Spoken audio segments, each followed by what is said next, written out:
Hello friends, how are you all? You all must be very fine, big and fine. Recently we have been learning about the indirect speech. Indirect speech છે એમ મારા મતે વિદ્યાર્થીઓ હું મારા મતે કહું છું કે મારા મતે એ ખૂબ જ ઇન્ટરેસ્ટિંગ અને યુઝફુલ ટોપિક છે. કેવી રીતે? તો ભાઈ આ ઇનડાયરેક્ટ છે એ ઇન્ટરેસ્ટિંગ એટલા માટે છે કે એમાં આપણે ઘણું બધું રિવિઝન એક સાથે થાય છે. જેમ કે ટેન્સનું રિવિઝન થઈ જાય છે, ત્યાર પછી જે આપણે સર્વનામ જે પ્રોનાઉન્સ જે ચેન્જ કરીએ છીએ તેનું બી રિવિઝન થાય છે. એટલે આખું ટેબલ ઓફ પ્રોનાઉન છે આપણે મેમોરાઇઝ કરી શકીએ છીએ. અને જે બીજા સમયદર્શક જે શબ્દો આવે છે એ શબ્દોનું પણ આપણને સતત રિવિઝન થાય છે. તો આ આટલા માટે બહુ ઇન્ટરેસ્ટિંગ છે અને યુઝફુલ એવી રીતે કે આપણી જે ડેઈલી રોજબરોજની જે વાતચીત છે, કન્વર્સેશન છે, તેમાં બી પણ આપણે આ ટોપિકનો યુઝ કરવો પડે છે. અને છેલ્લે જ્યારે આપણે વિડીયોમાં મળ્યા ત્યારે આપણે એક્સક્લેમેટરી સેન્ટેન્સ એટલે કે ઉદ્ગાર વાક્યનું ઇનડાયરેક્ટ કેવી રીતે કરવું તેનો અભ્યાસ કરી રહ્યા હતા. મિત્રો આ અગાઉ આપણે જે ઇનડાયરેક્ટનું જે બેસિક્સ છે એ શીખ્યા છીએ. કારણ કે થિયરી છે તો પ્રેક્ટિકલ આવશે. એટલે થિયરી આપણને પહેલા આવડવું જોઈએ અને એ થિયરી મેં તમને અગાઉ ના જે વિડીયોઝ છે એમાં આપેલી છે. તો એ બધું બેસિક્સ આપણે શીખ્યા હતા. ત્યાર પછી એસર્ટિવ સેન્ટેન્સ એટલે કે વિધાન વાક્ય, ઇન્ટ્રોગેટિવ સેન્ટેન્સ પ્રશ્ન વાક્ય, ઇમ્પેરેટિવ સેન્ટેન્સ એટલે કે આજ્ઞાર્થ વાક્ય અને ત્યાર પછી આપણે સ્ટાર્ટ કર્યું હતું એક્સક્લેમેટરી સેન્ટેન્સ એટલે કે ઉદ્ગાર વાક્ય. આ ઉદ્ગાર વાક્યનું ઇનડાયરેક્ટમાં કેવી રીતે રૂપાંતર કરવું તેનાની આપણે રૂલ્સની ચર્ચા કરી, અભ્યાસ કર્યો હતો. ત્યાર પછી ઘણા બધા એક્ઝામ્પલ પણ લીધા અને છેલ્લે જ્યારે આપણે મળ્યા ત્યારે મેં કહ્યું પ્રોમિસ આપેલું તમને કે આ જે એક્સક્લેમેટરી સેન્ટેન્સ છે એના થોડા વધારે એક્ઝામ્પલ સાથે હું ફરીથી તમને મળીશ. તો આજે મિત્રો આ વિડીયોમાં આપણે આ એક્સક્લેમેટરી જે સેન્ટેન્સ છે તેના થોડા વધારે એક્ઝામ્પલનો અભ્યાસ કરવાનો છે. એના રૂલ્સ મેં તમને લખાવ્યા છે પણ એકવાર હું અહીંયા રિપીટ કરી દઉં છું મિત્રો ફોર યોર બેનિફિટ. કે સૌથી પહેલો છે કે આપણે આરવીમાં કરવાનું હોય છે. આરવી ઉદ્ગાર વાક્યમાં એક્સક્લેમ્ડ લખાય છે અને સાથે લખવો પડે છે વાક્યનો ભાવ. તો એક્સક્લેમ્ડ વિથ પછી જે વાક્યનો ભાવ છે એ આપણે લખવાનો હોય છે. અને જો વિથ પછી એડજેક્ટિવ આપણે લખી શકીએ, પણ જો એડજેક્ટિવ ના લખીએ તો સીધું એડવર્બ પણ લખી શકીએ છીએ. તો આવી રીતે આપણું આરવી બને છે. વાક્યનો ભાવ કેવી રીતે લખાય એનું એક આખું ટેબલ આપણે મિત્રો બનાવેલું કે ભાઈ ખુશી કે આનંદનો ભાવ હોય તો જોય કે ડિલાઇટ કે જોયફુલ એવું લખી શકીએ. દુઃખ હોય તો સરો વિથ સરો અથવા સેડ એવું લખી શકીએ. પ્રેમ કે સ્નેહનો ભાવ હોય તો લવ કે લવિંગલી લખી શકીએ. આશ્ચર્ય કે નવાઈ હોય તો વન્ડર કે સરપ્રાઈઝ લખી શકીએ. તો આવું એક આખું ટેબલ આપણે બનાવેલું. તો આ વાત થઈ આવી રીતે આપણે લખાય છે. ત્યાર પછી સંયોજક લાગે છે આમાં ધેટ. સંયોજક લખાય છે. ત્યાર પછી આપણે અગત્યનું કામ એ કરવાનું હોય છે મિત્રો કે આ વાક્યનું આપણે ઇનડાયરેક્ટ કરીએ, ઉદ્ગારનું આપણે ઇનડાયરેક્ટ કરીએ તે પહેલા ઉદ્ગાર વાક્યનું આપણે વિધાન વાક્યમાં રૂપાંતર કરવાનું હોય છે. વિધાન વાક્યનો ક્રમ ઇંગ્લિશના કોઈ પણ પાઠનું વાક્ય તમે લો મિત્રો એ વિધાનનો ક્રમ હંમેશા આ રીતનો હોય છે SVO, જેની ચર્ચા પણ મેં લાસ્ટ વિડિયોમાં કરી હતી. અને ઉદ્ગાર વાક્ય છે એ મોટા ભાગે what અથવા how જેવા ઉદ્ગારદર્શક શબ્દોથી શરૂ થતું હોય છે. તો આવું જે ઉદ્ગાર વાક્ય છે એનું આપણે વિધાન કેવી રીતે કરવું એની ચર્ચા આપણે લાસ્ટ વિડિયોમાં કરી હતી. વિધાન કહીએ છીએ પછી જે અન્ય ફેરફારો છે એ આપણે વિધાન વાક્ય મુજબ કરવાના હોય છે. તો આ બધી ચર્ચા આપણે લાસ્ટ વિડિયોમાં કરી છે. આજે થોડા વધારે એક્ઝામ્પલ લઈએ જેથી કરી આ એક્સક્લેમેટરી સેન્ટેન્સનું જે ઇનડાયરેક્ટ છે તેનો આપણો જે કન્સેપ્ટ છે એ એકદમ ક્લિયર થઈ જાય. તો મિત્રો આપણે પહેલું એક્ઝામ્પલ લખીએ છીએ.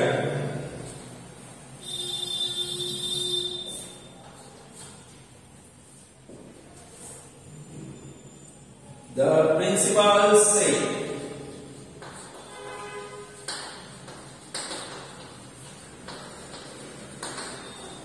The principal said. The brilliant boy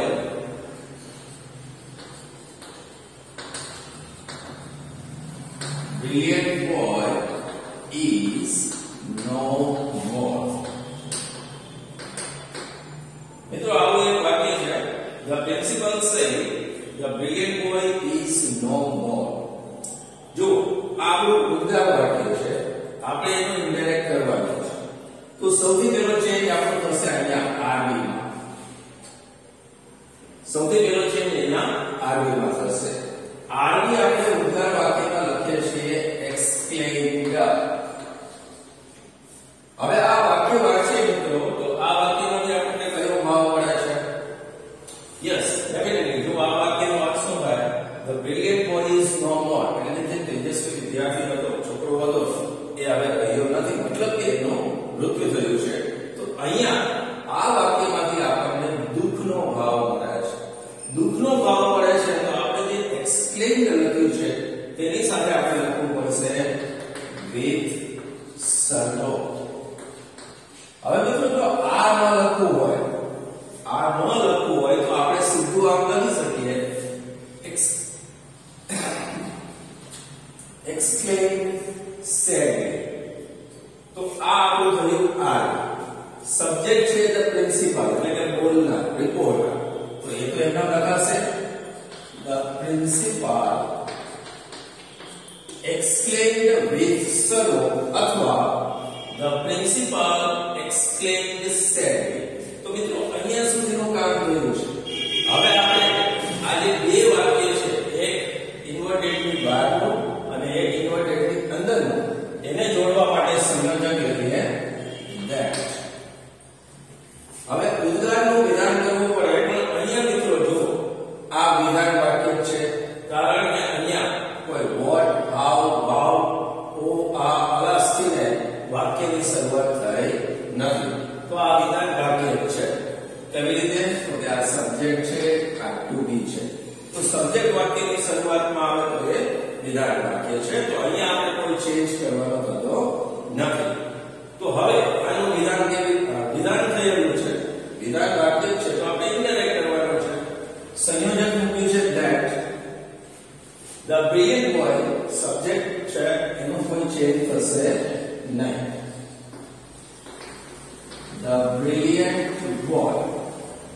બીજો ચેન્જ થશે અહીંયા મિત્રો.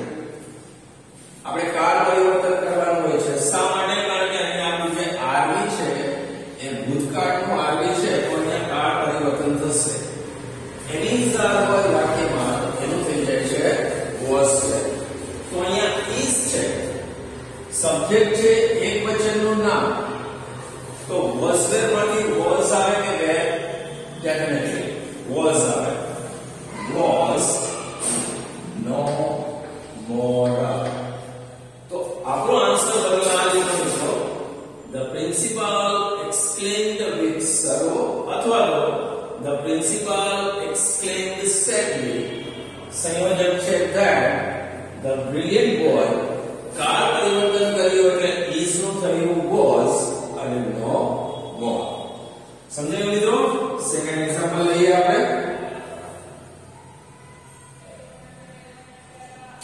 The boys say. The boys say. Hooray! Hooray! Our team won the gold medal. મિત્રો આ બીજું એક્ઝામ્પલ છે. અત્યારે જે આપણે એક્ઝામ્પલ કરીએ છીએ એમાં કોઈ લિસનર અહીંયા સ્પેસિફાઈ કરેલો નથી, એટલે આપણે વિધાઉટ લિસનરના જે વાક્યો છે એનો અત્યારે ઇન્ડાયરેક્ટ કરીએ છીએ. પણ ત્યાર પછી આપણે લિસનર પણ હોય એવા વાક્ય નો પણ અભ્યાસ કરીશું. તો ચાલો અહીંયા સ્ટાર્ટ કરીએ. સૌથી પહેલો ચેન્જ કરીશું RV. ઉદ્ગાર વાક્ય છે તો RV આપણે લખાય છે explained. the boys, તો એટલે એનો રહેશે the boys. હવે આ વાક્યનો ભાવાર્થ શું મળે છે આપણને? કયો ભાવ મળે છે? Hooray, our team won the gold medal.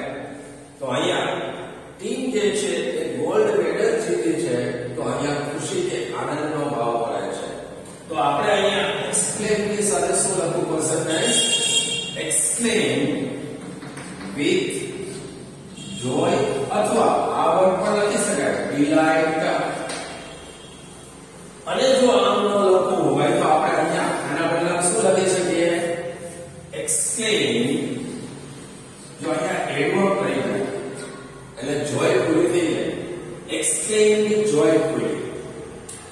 હવે વાક્યને જોડવા માટે સંયોજક લેવું પડશે that. now આ જે વર્ડ છે hooray એ ઉદ્ગારદર્શક વર્ડ છે, ખુશીનો ભાવ વ્યક્ત કરતો વર્ડ છે. એનો અર્થ આપણે અહીંયા લખી નાખ્યો છે જોયફુલી અથવા વિથ જોય કે ડિલાઇટમાં. તો આ પણ આપણો રૂલ છે કે જ્યારે આપણે ઇન્ડાયરેક્ટ કરીએ ત્યારે આવા ઉદ્ગારદર્શક શબ્દો વાક્યમાંથી દૂર થઈ જાય છે. તો ફરીથી આ વર્ડને આપણે લખીશું નહીં. આનો અર્થ અહીંયા આવી ગયો છે. બાકીનું જે વાક્ય છે વિધાન વાક્ય જ છે, તો સંયોજન પછી અહીંથી સ્ટાર્ટ કરવાનું છે.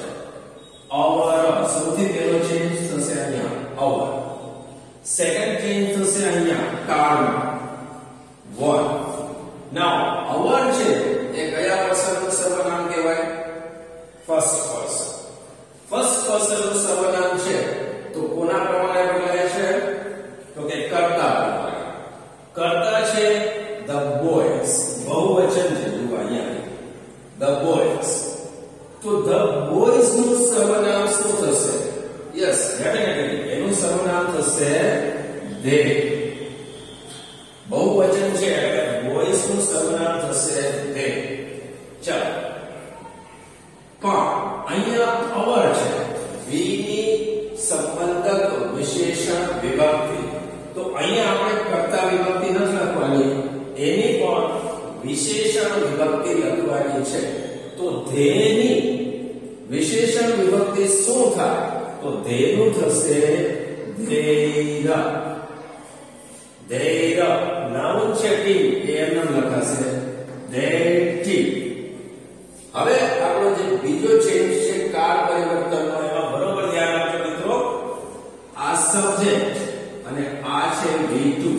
વિન્ડ નું V2 1. તો સબ્જેક્ટ V2 એટલે કયો કાળ કહેવાય?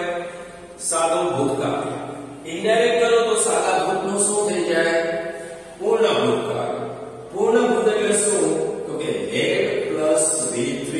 તો અહીંયા આપણે 2D લખવું પડશે had.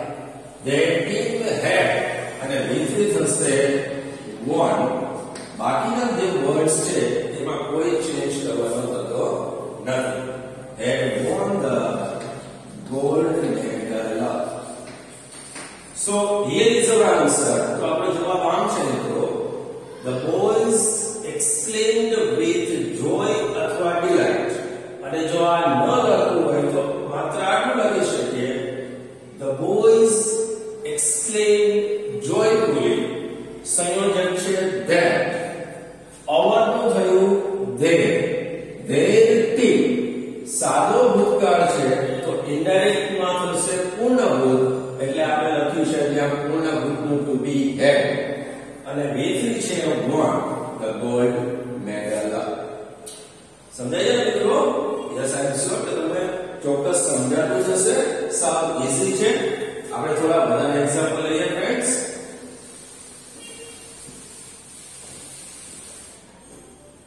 ચાલો બે વધારે એક્ઝામ્પલ લઈએ. Number 3.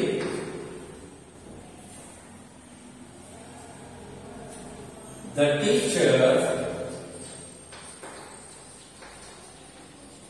said to me. The teacher said to me. લખી આપણે how careless you are. ચલો ફ્રેન્ડ્સ, આવું આપણું એક વાક્ય છે. ઉદ્ગાર વાક્ય છે એનું આપણે ઇનડાયરેક્ટ કરવાનું છે.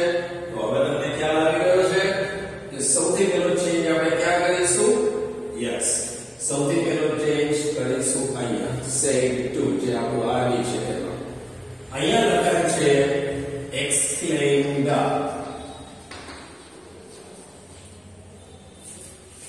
આ સબ્જેક્ટ છે, આ ઓબ્જેક્ટ છે, એટલે કે આ રિપોર્ટર છે, આ લિસનર છે. પહેલા જે વાક્ય કર્યા એમાં કોઈ લિસનર સ્પેસિફાઈ કરેલો ન હતો, પણ અહીંયા લિસનર છે મી.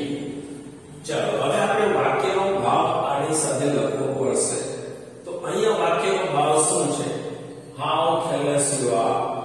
તમે કેવા બેદરકાર છો? તો અહીંયા શું ભાવ લખી શકીએ આપણે?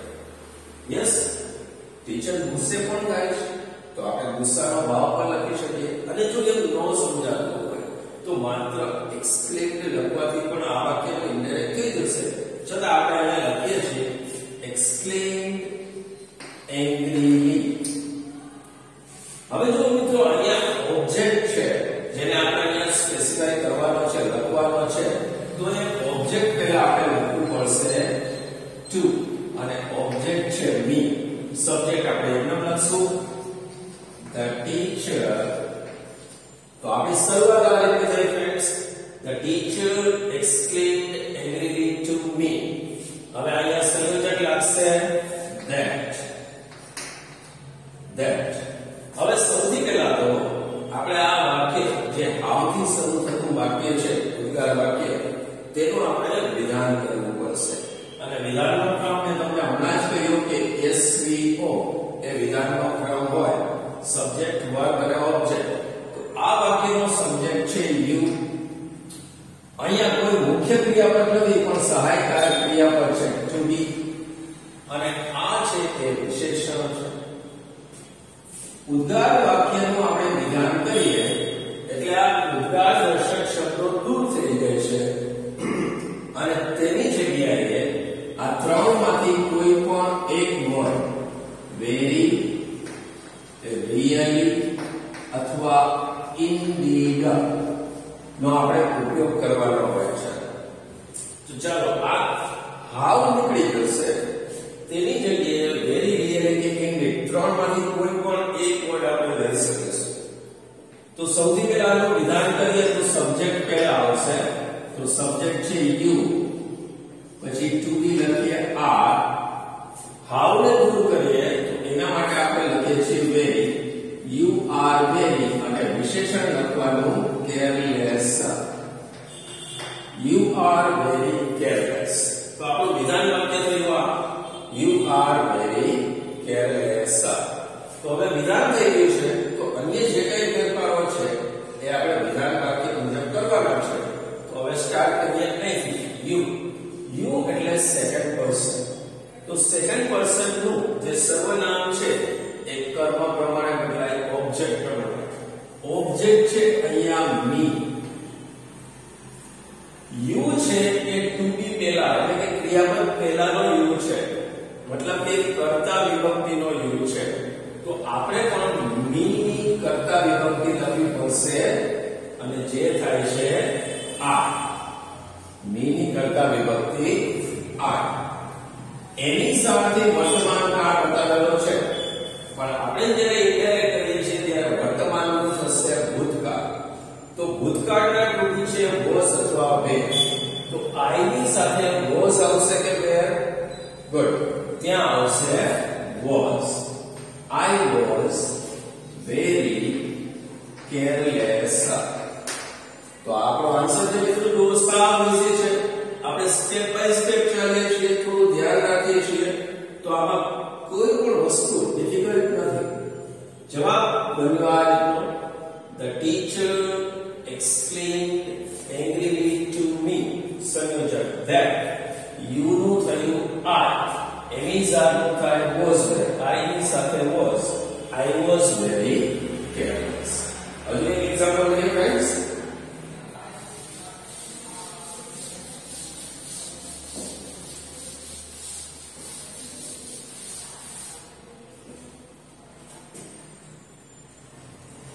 My friend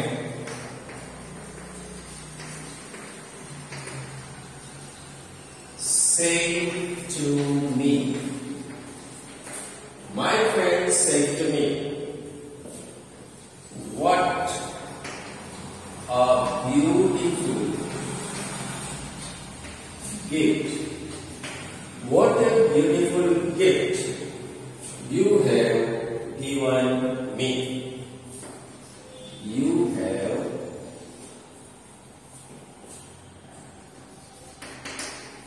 given me. तो मित्रों आपको उद्गार वाक्य है My friend said to me.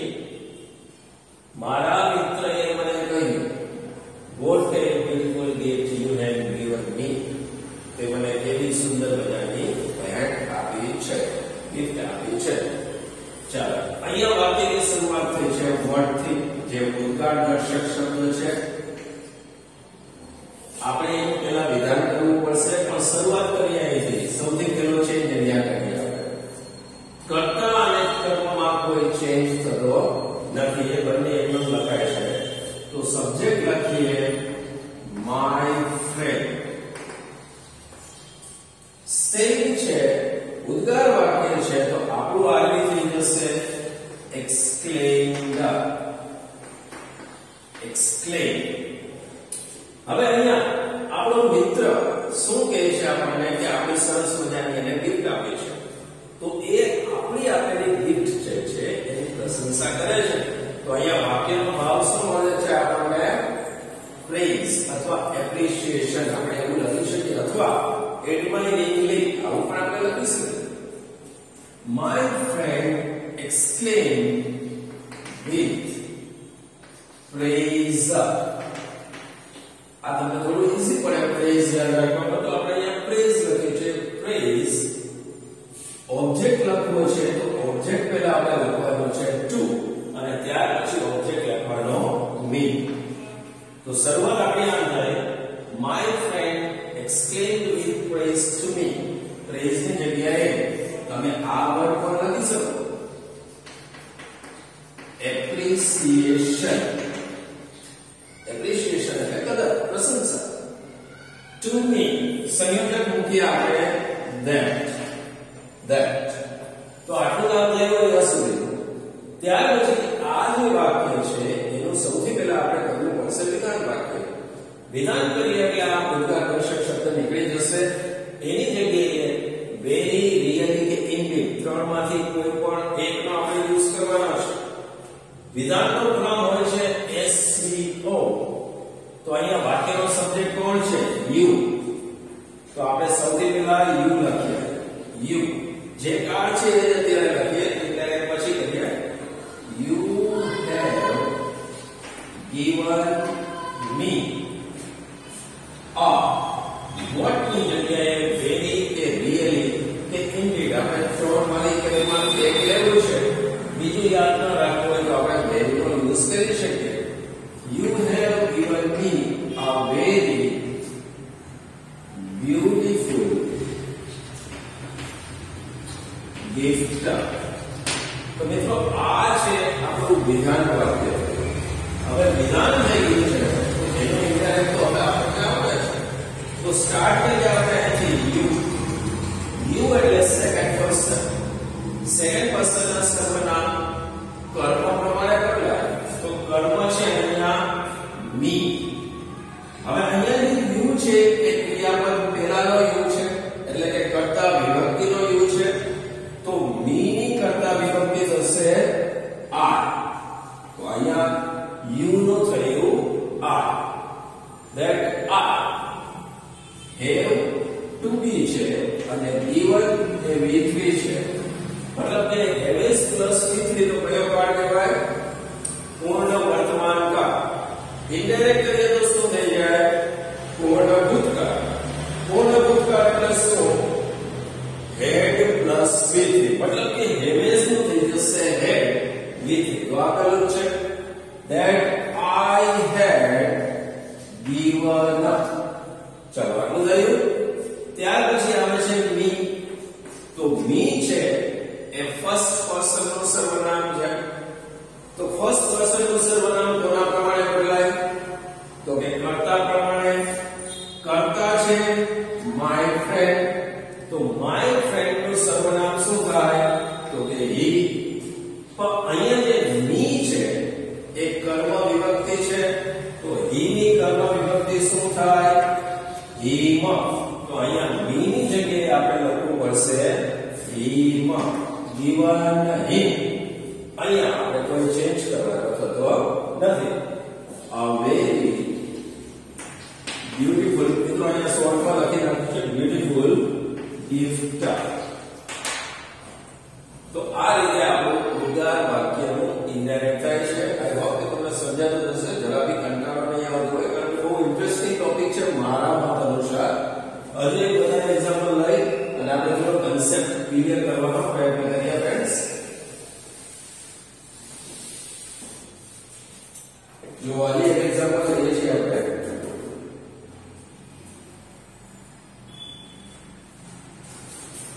The jailer said to the prisoner, the jailer said to the prisoner.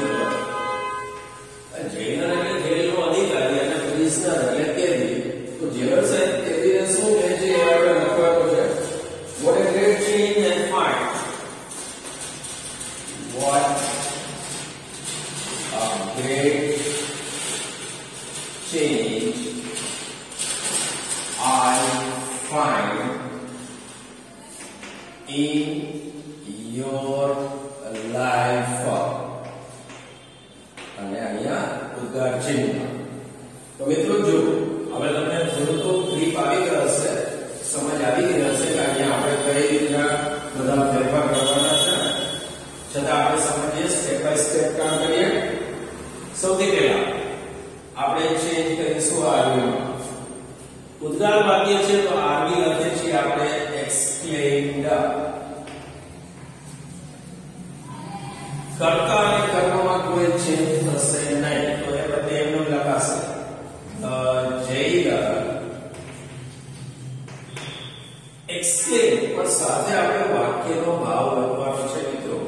તો અહીંયા જેલર સાહેબ એમ કહે છે કે મને તારા જીવનમાં ઘણો બધો ચેન્જ, પરિવર્તન દેખાય છે. તો જેલર સાહેબને ખરેખર અહીંયા નવાઈ લાગે છે, અહીંયા નવાઈનો ભાવ મળે છે. તો આપણે અહીંયા એક્સપ્લેન ની સાથે શું લખી શકીએ? Yes, explained with surprise. તો ચાલો આપણું આરવી લગાવી ગયું. હવે આપણે ઓબ્જેક્ટ લખવાનો છે. તો ઓબ્જેક્ટ પહેલા લખવાનું ટુ, અને ઓબ્જેક્ટ છે the prisoner. સંયોજક મૂકીશું that. that શા માટે? હવે તમને ખ્યાલ છે કે આપણું જે વાક્ય છે એ વિધાન વાક્ય થઈ જાય છે, એટલા માટે સંયોજક આવશે that. ચાલો હવે આ જે વાક્ય છે ઉદ્ગાર વાક્ય, એનું સૌથી પહેલા તો આપણે વિધાન વાક્ય બનાવી લઈએ. વિધાન બનાવશું એટલે આ ઉદ્ગાર દર્શક જે શબ્દ છે what એ નીકળી જશે અને તેની જગ્યાએ વેરી રિયલી કે ઇનડીડ ત્રણમાંથી કોઈ પણ એકનો યુઝ આપણે કરીશું. તો સૌથી પહેલા વિધાન કરીએ એટલે SVO ના ક્રમમાં કરવાનું છે. તો અહીંયા સબ્જેક્ટ કોણ છે? I. તો લખીએ આપણે પહેલા વિધાન વાક્ય લખીએ I find. what ની જગ્યાએ આપણે લખીએ really a great change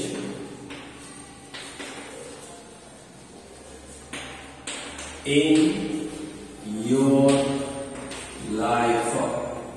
તો મિત્રો આ જે છે આ વિધાન વાક્ય થઈ ગયું. હવે વિધાનમાં આપણે ઇનડાયરેક્ટ કરતા સારી રીતે આવડી ગયું છે. તો આપણે સ્ટાર્ટ કરવાનું છે અહીંથી.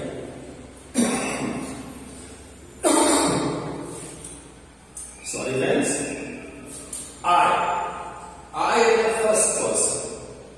તો પેલા પુરુષનું સર્વનામ કોના પ્રમાણે બદલાય? કર્તા પ્રમાણે. કર્તા કોણ છે? જેલર. તો જેલરનું સર્વનામ શું લખીશું આપણે? he. તો I નું થયું he. I is subject અને find એ V1 છે. તો સબ્જેક્ટ V1 એટલે કયો કાળ થયો? ગુડ, સાદો વર્તમાન કાળ. સાદો વર્તમાન છે, ઇનડાયરેક્ટ કરીએ છીએ તો સાદા વર્તમાનનું થશે સાદો ભૂતકાળ. સાદો ભૂતકાળ એટલે સબ્જેક્ટ V2. તો find નું V2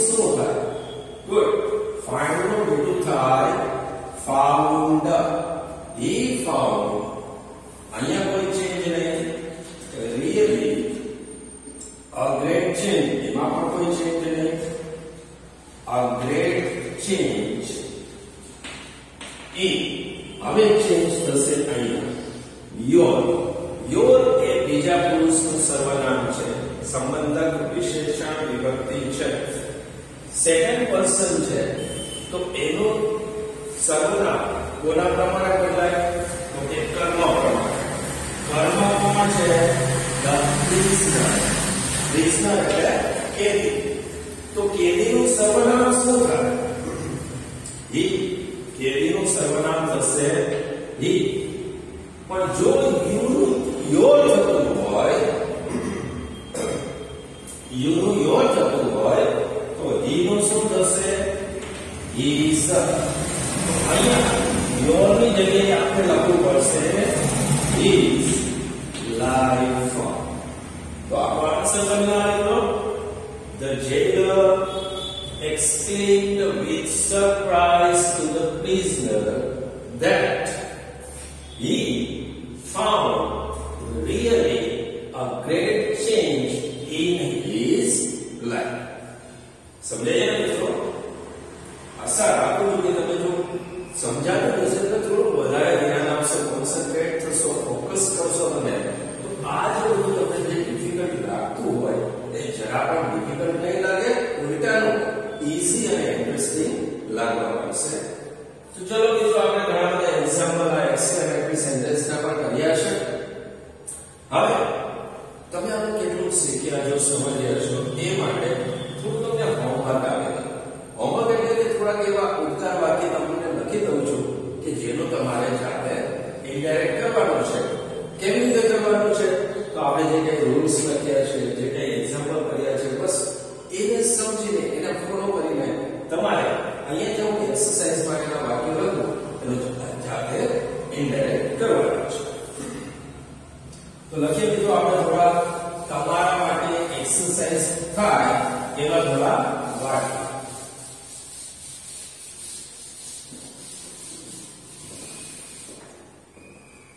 લખીએ number 1 He said to her. આ તમારા માટે એક્સરસાઇઝ છે ફ્રેન્ડ્સ જેનું તમારે ઇનડાયરેક્ટ જાતે કરવાનું છે He said to her, what a nice picture this is. What a nice picture this is. Second again, Raman said to Radhika. Raman said to Radhika, wow,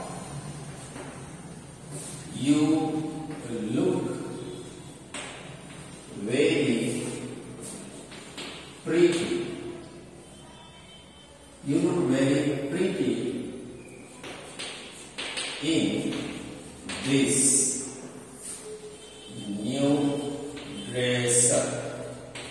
You look very pretty in this new dress. Now, wow પછી આપણે અહીંયા ઉદ્ગાર ચિહ્ન લખ્યું છે friends તો અહીંયા આપણે ઉદ્ગાર નહીં લખીએ ઉદ્ગાર ચિહ્ન નહીં લખીએ અહીંયા આપણે ફૂલ સ્ટોપ કર્યું છે થર્ડ લખીએ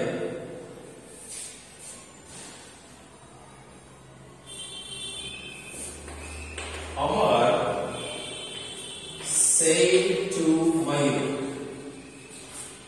Amar said to Mayur. So guys, how kind you are. How kind you are to help me in my hour of need.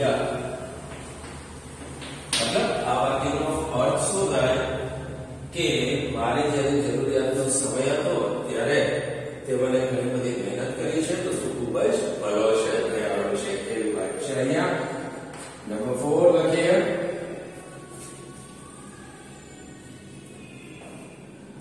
The old man said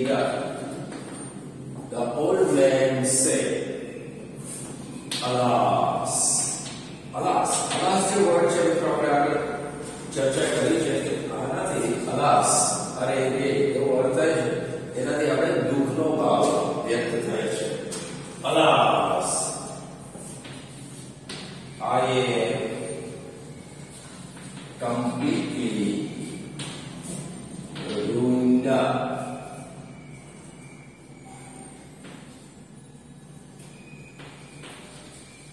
Alas, I am completely ruined. Ruined એટલે બરબાદ થઈ જવું.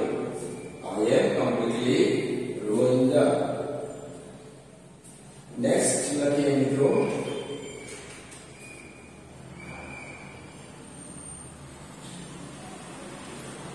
The class teacher said. The class teacher said. So where is the class teacher? We want to write here.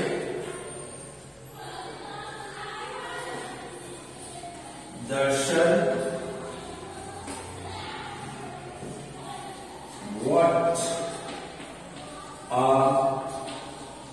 clever boy you are. What a clever boy you are. જો મિત્રો અહીંયા આપણને object એટલે કે આ વાક્યમાં ઓબ્જેક્ટ એટલે કે લિસનર ડાયરેક્ટલી નથી આપ્યો, પણ એ આપણને ઇનડાયરેક્ટલી આપ્યો છે ઇન્વર્ટેડ ના વાક્યની અંદર. તો અહીંયા જે ટીચર જે કંઈ કહે છે એ સાંભળનાર કોણ છે? દર્શન. તો આ આપણું લિસનર છે, ઓબ્જેક્ટ છે. જ્યારે તમે ઇનડાયરેક્ટ કરો ત્યારે બરોબર ધ્યાન રાખી અને આ ઓબ્જેક્ટ છે એને આગળ પછી લખજો. તો મિત્રો વધારે હિસાબમાં તો અત્યારે નથી આપતો, આ 5 મેં વાક્યો લખ્યા છે એનું તમે જાતે ઇનડાયરેક્ટ કરવાનો પ્રયત્ન કરજો. નેક્સ્ટ વિડિયોમાં મળશું ત્યારે આપણે આ જે ઇનડાયરેક્ટ નો ટોપિક છે તેમાં જે આના પછીના વાક્યોનો પ્રકાર આવે છે કોમ્પિટિટિવ સેન્ટેન્સ, તેના વિશેનો અભ્યાસ કરીશું. ત્યાં સુધી મિત્રો બરાબર સમજીને કાર્ય કરજો.